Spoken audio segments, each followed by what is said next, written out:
When it comes to making a living from YouTube, 90% of creators are obsessed with the wrong thing. Many of us believe that getting more and more views is the best way to make money, but in reality, it's not. To drive sales for your YouTube business, you should be putting your energy into something even more important, and that is good marketing. Because even an incredible YouTube channel with bad marketing is like a bucket with a massive hole in the bottom. Every single person who watches one of your videos is a potential customer, but they're never going to become one without the fundamentals of marketing in place, which means to bring in more sales, you have to plug the hole. So by the end of this video, you're going to understand the 5 main reasons people won't buy things from you and how to overcome those objections so you can start making money more consistently as a creator. So to start, I want you to take a moment and imagine your product or service is one of the mutants from X-Men.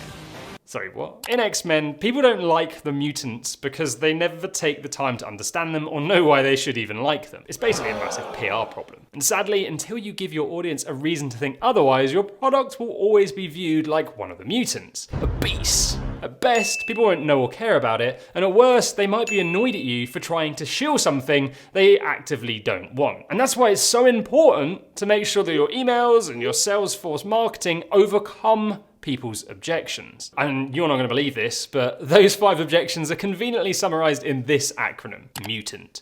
It's normally mountain nut, but mutants call it, right? Now, the first of these 5 objections you always have to work out how to overcome is money. That's what the M stands for. Why should people spend their cash on your product or service? But this one's a little trickier to overcome than the others. I mean, you can't exactly convince people to spend money that they literally don't have. Now, there's a way around this, but we're going to come back to that a bit later on after you've understood the other 4 points, because this is more complex. The U stands for urgency. This is less of an objection people have to spending money with you, more of a, oh, can I be bothered to spend that money with you right now kind of thing. And that's why creating urgency is really important when it comes to your marketing, because you need to give people the sense that they're on the verge of missing out on something, so that they don't have that feeling of, oh, I'll just come back to this later. Because if they ever think you can just enroll on your course whenever they like, they'll click away, get distracted by Twitter, then totally forget ever having been on your website, even though they might actually want it. So to solve this, we can create that urgency in 2 ways. The first is putting your product on sale for a limited time to create the impression of greater value for money if they buy it now, not tomorrow. You could write a short email sequence with a countdown timer at the top of it to increase urgency so that on the final day, people are more likely to buy. Now, the other way to create urgency is scarcity. So here you just limit the amount of product or service that's available, kind of like Rolex do. Now, this can be used in a shady way where you say, but try to keep this honest. Once people realize you've lied, they probably won't be so urgent the next time. Amazon uses this method all the time by putting only 5 left next to things, and I kind of believe them. The way I look at it is, if Amazon are doing it, we should probably be too. This is why often YouTubers cap their course intake numbers. One half of that is they want to offer a better experience for the students, but it's also a psychological thing. And it's the same with putting your product on sale. You can turn on a sale whenever you like, or literally have it on all the time. But again, I'm not a fan of the sales that are not really sales and are less authentic. Probably because in the UK, there's a sofa company called DFS that's had a sale on since Homo erectus discovered fire. And as a result, it's become a bit of a joke. The next objection from Mutant is T, and it stands for time. If your audience says, I can't spare the time for your live course or to read your ebook, what they're actually saying is, I don't understand why I should bother giving you the time to do this when I could just sit at home and watch Netflix. It's your job in your marketing to make people realize it's worth their time. So your copy needs to explain how easy your product is to use, or how long it will take them to implement the teachings from your service. Ideally, you want to display this information early on your website, and it should also be hammered home in your email list. And you can do this by talking about things like when people will see results and how much time input is needed per week. And the best way to justify that time is to lead with the result. In 6 weeks, you'll go from having never written a line of code to building your first app. Or something like, with just 2 hours of work per week, you'll launch your own new podcast. Yay.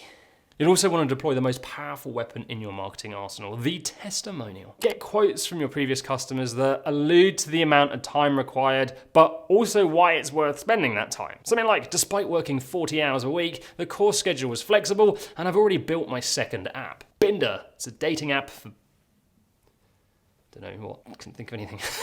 Most people will be able to find the time for something new. They just need to know that they need to make it a priority. The N in mutant stands for need. Now, this is probably the most fundamental objection to overcome. People are never going to sit there looking at your marketing to try and figure out if they want to use your product or if they should care about your flash sale unless they know they actually need it. But most people don't think about what their audience needs in the right way though. It's not all about the skill you're trying to teach them or the information they're going to learn or the 83 breakout rooms they'll get to enjoy over the next 6 weeks. You have to look at their deeper needs, and that means honing in on the broader transformation they'll experience as a result of buying your product or service. If you're selling a self-paced course on editing for TikTok videos, your pitch is not, you need this course because you'll edit better. That's the bare minimum. That's what they're expecting. What's their deeper need? Well, something like, this course is for you if your account is stagnating and you need it to explode. It will help you create beautiful videos and craft better stories, and that will engage your audience and result in massive TikTok growth. Sounds like I've done this before. And you kind of need to hit people around the head with this the minute they land on your webpage. Also, the website headline has to communicate why they need this and why your product is the one that's gonna satisfy their need. Now, the second T to overcome is trust. Lack of trust is a massive barrier to people buying your products, especially digital ones online, where trust is often quite low. But I came across something quite interesting recently. I was speaking to a friend of mine and he makes a killing from paid ads. And he was telling me that he found himself spending most of his time replying to emails.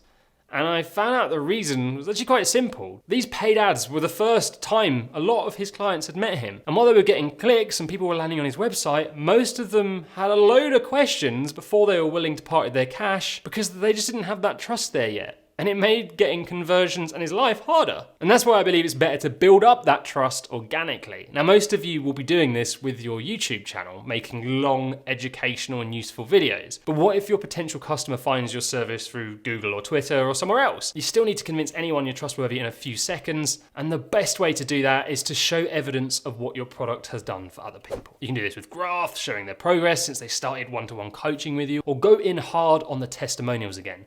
And if you've won any awards or worked with any recognizable clients in the past, mention that on your website. These are all indicators that you're a decent person with a good track record. And then throw some of these examples up near the top of your website to get people on side as soon as you can. Now let's go back to the objection we started with, money. This objection is hard because you can't convince someone to spend money they don't have, and I don't believe you should. But here's the secret.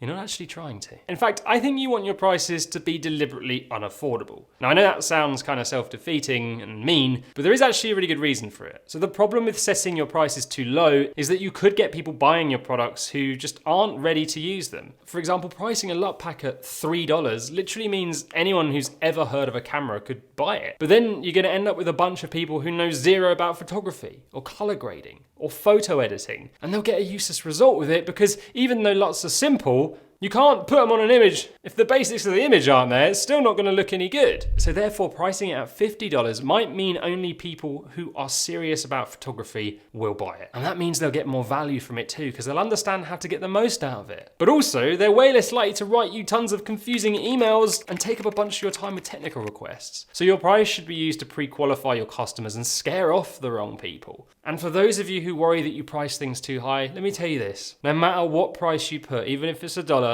it'll always be too expensive for someone. And for the people who can't afford those higher rates, you need to think hard about how to overcome the need objection in relation to the cost. Why do they still need your product despite its premium rate? What's the transformation you're offering, and why should they pay more money to use it? So fix the hole in your bucket by making sure you always cover the mutant objections, and you'll probably see your graphs tick up in the right way. However, this is how you overcome objections. What if you're not able to get people to even see your landing pages or know you have anything to sell? Well, watch this video next for the easiest way to solve that problem and generate sales whilst you sleep.